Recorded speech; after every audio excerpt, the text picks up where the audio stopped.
Hi, this is Scott, KS6DAY, and today we're going to be taking a look at my EmComm bag. I'll talk a little bit about the bag itself and the pouches and who makes them, where I got them, and we're going to look at the contents and go over some of the things that I've done, why I've done them. In later videos, I'll delve a little deeper into the topic and talk about the different things such as rack cases and pelican cases and different approaches to EmComm bags, or rather EmComm field gear. But what I tend to use the most is this bag right here.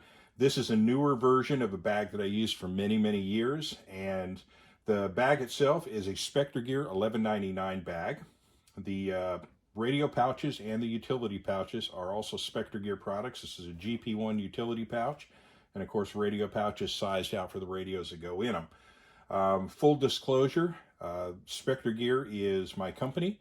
And this video is going to be used as promotional material for this bag, but again, it's a bag that I've used since 2007 for a lot of purposes. I repurposed a couple of the bags for radios when I got into it a few years back, and it's a neat little system. It's compact, man-portable. You can carry a lot of gear in there. But let's go ahead and delve into it, and I'll talk about what I got going on here. To start with, at each end, I have a radio pouch with, obviously, radios in them, and utility pouches to support the radios, as well as gear that I might need in the field within the bag. But first, I should say, this is by no means the only bag I would use in something like an Aries activation or an emergency response kind of situation. Obviously, I would have a 3-day pack of some kind with all the usual, food, water, shelter, clothes, all of that. This bag is adjunct to that. This is going to be basically my field radio gear that I would be using. So to start with, the front pouch contains an EmComm ID51 Alpha. I'll get into in other videos why I like this radio so much, but suffice it to say, if I need radios in the field and I need them for important life-saving reasons, I obviously am going to want to use radios that I have a high degree of confidence in and radios that I'm able to operate efficiently. And the EmComm definitely fits the bill. It happens to be my hands down favorite radio of all. So of course I'm going to lean to that as my primary in the bag. The second radio is a bit of a surprise, but it's an Anytone ATD878UV. The primary reason for these two radios, obviously I just talked about the EmComm. The Anytone, aside from being a very good radio with outstanding battery life, they both share a similar menu system that's very, very, very easy to navigate under stress. And it's important that if you're going to be operating a radio under stressful conditions, you don't need a radio that you have to keep consulting the manual to figure out what to do next. You need radios where you have total confidence and total mastery of the controls and the menu, and if you need to do something, you can do it without having to keep going back to a manual. So important, whatever radios you choose. At one point before I got into these radios, my bag contained two FT60Rs, or Yaesu FT60Rs. The reason for that, those were the radios I knew the most. Incredibly reliable radios. Downsides are the FT60R obviously is not a weather resistant radio. That's going to be a primary consideration, that the radio be weather resistant. More on that in other videos, though. This is actually going to be about the bag, so let's get to that. The utility pouches. Each of the utility pouches contains battery and support gear for the specific radio. So towards the front of the pouch, our first pouch contains the EmComm gear. And in here we have obviously spare battery, at least one per radio. I keep them in these little Ziploc sandwich bags for a couple of reasons. Protect the radio from the environment, dust, water, etc. But also, I don't want these electrical contacts coming in contact with anything that's conductive within the bag. I don't want to short out the battery in that way, so I keep them bagged up. In addition to a spare battery, you need to start thinking in terms of how to harvest power and keep your batteries running or keep them recharged. This is obviously a cigarette lighter charger for the EmComm. In the field, might not have a heck of a lot of places to plug a charger into, but you're going to be able to find cars. And as I'll show you in a little bit, if you can't find a car, you can find a car that has or you can find a battery of some sort. But again, more on that later. So I've got that. And I've got the spare belt clip there for the Anytone. I have a bit more equipment, and then I have a battery eliminator, so I can actually power the battery off of a cigarette lighter adapter directly. I have a cigarette lighter charger and the cradle for this, and that's one of the only downside on that Anytone is where the EmComm I can charge directly from the radio. With the Anytone, I have to use a charge cradle, so I have this up front, and that charge cradle is actually in the bag. And of course, another spare battery. Nice thing about the Anytone, really nice thing about the Anytone is these 3100 milliamp hour batteries. These things really last a long, long time. And let's see if we have anything else. Moving to the outside zippered pocket. I have a pocket organizer. And within here, this is my note-taking material. Got a notepad, pens. Important, keep your breath nice and palatable, I suppose. I've got some various paperwork in here. I keep that segregated. Nothing else in there, so let's go to the back compartment. I generally don't put anything in here. This would be where I would put paperwork. And yeah, true to form, nothing in there. The main compartment of the bag.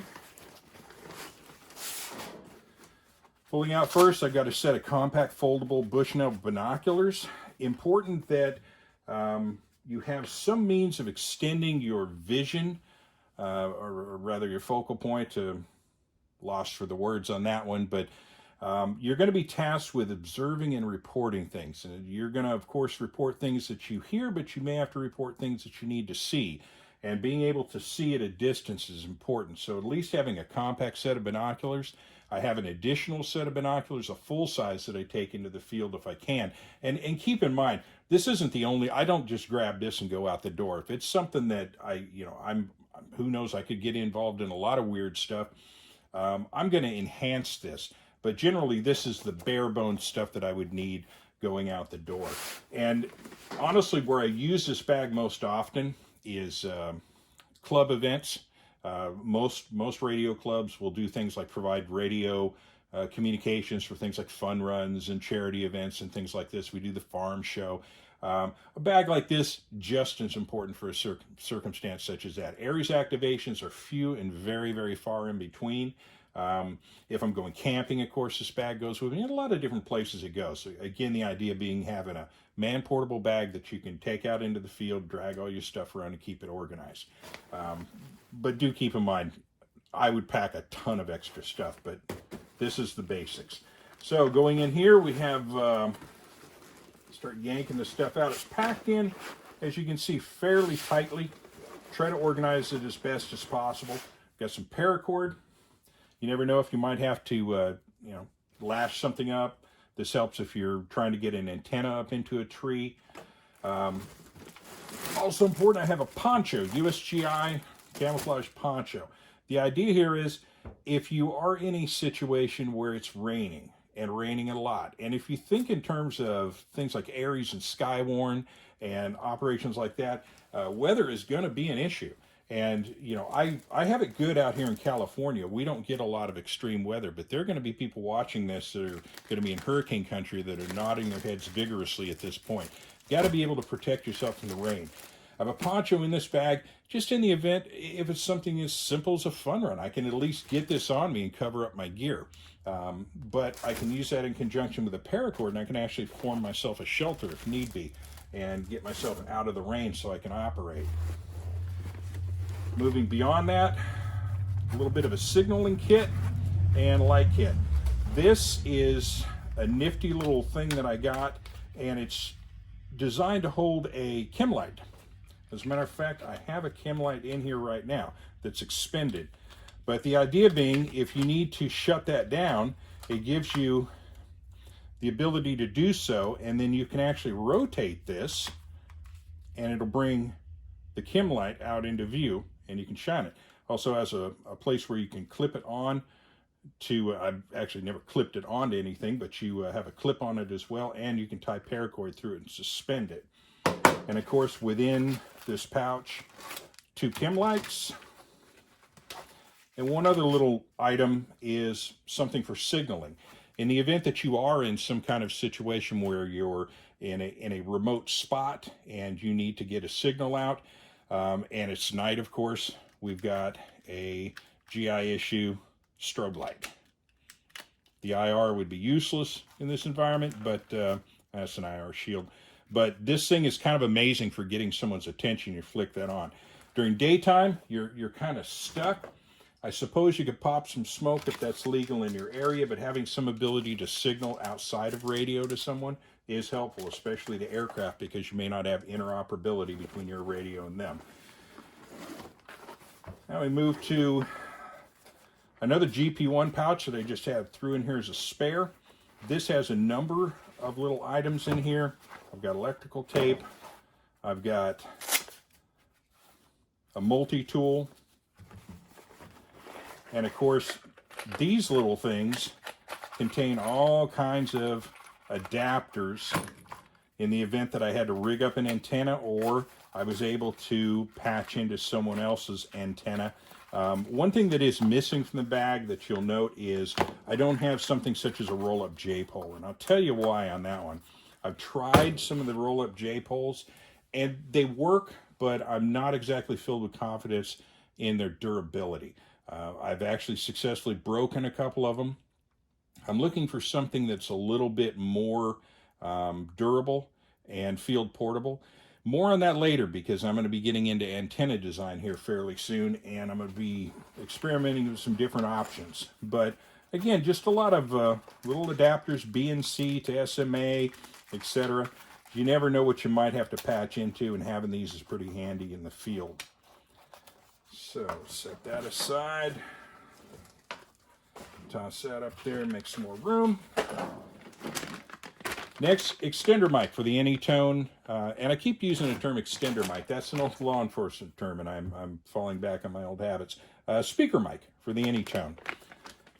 And I have another one for a Comm Mountain for the ID51 Alpha. I don't have them on the radios at this time. If I had time to prep before rolling out, I would hook them up and then I would tie them into the bag, but it's something that you can do later. One thing I would note is that sometimes they do have a nasty tendency of grabbing things when you're moving them in and out of vehicles or moving through brush. So unless they're absolutely necessary, I might not use them at all. But if I've got the radios in the bag and I've got the bag propped up, I got my note-taking material out, I'll probably have 2 hand mics out and be working off of those. Another nice thing about 2 radios, by the way, is the ability to monitor different channels. And I understand if you have a radio that has dual watch, dual display, or that's nice and everything, but I find that can be a bit confusing at times, you know, which channel is talking. I've had a couple of situations where I've had to monitor a number of different frequencies, and it's always nice just to lay out separate radios for that, because when that radio goes off, you know exactly what frequency it's on. It's a nice luxury if you can do it. If not, you know, do the best you can with what you have where you're at. So this is a charging cradle I referenced earlier on the Anytone, and that is about it. So what I have in the bag is basically all I would need to operate for a couple of days in the field and run the radio continuously, stay in contact, and keep all my equipment organized. Again, I want to emphasize that if I did have to deploy somewhere, I would have an additional pack that would have other essential items in it. And each of even my packs have radios of their own. In addition to this bag, and I'll show you this real quick, and I'll talk later in other videos about the concept of first, second, and third line gear. But in addition to this bag, this is the radio that would actually be on my belt while I was out and about. In the event I had to step away from this bag and I wanted to stay in contact, I could, of course, grab one of the radios off, but if I have everything kind of set up the way I want it, I might not want to do that. I have this on me at all times because if I go out in a hostile environment, the one radio that always tends to go with me is this Yaesu Vx6r. And of course, it's in a Spectre Gear pouch, and it's one of our belt-mounted pouches. But the Vx6r, as far as a radio that'll get you from, you know, one end of the earth to the other reliably, that is it right there. It's a solid radio, submersible. It's analog, but I don't tend to use digital modes anyway, so that doesn't matter. So 3 radios, yeah, it might be overkill, but I'd rather have it, not need it, than need it and not have it. Well, that's about it for the bag. Again, this is a Spectre Gear $11.99 bag. We got Spectre Gear radio pouches at each end and GP1 pouches on the outside. These items can be purchased at www.spectregear.com. And again, full disclosure, I'm half owner in the company. I have a vested interest in that, but I'm also interested in promoting the concept of EmComm. Use this bag, use your bag, doesn't matter so long as you have a bag and you have your gear organized to start. And I'm going to do a follow-up video about getting more basic and kind of baby stepping even up to this point and then from this point beyond. But for now, that's about it. I'd like to conclude at this point. Please like and subscribe. And that's it. 73s, Kilo Sierra 6, Delta Alpha Yankee, clear.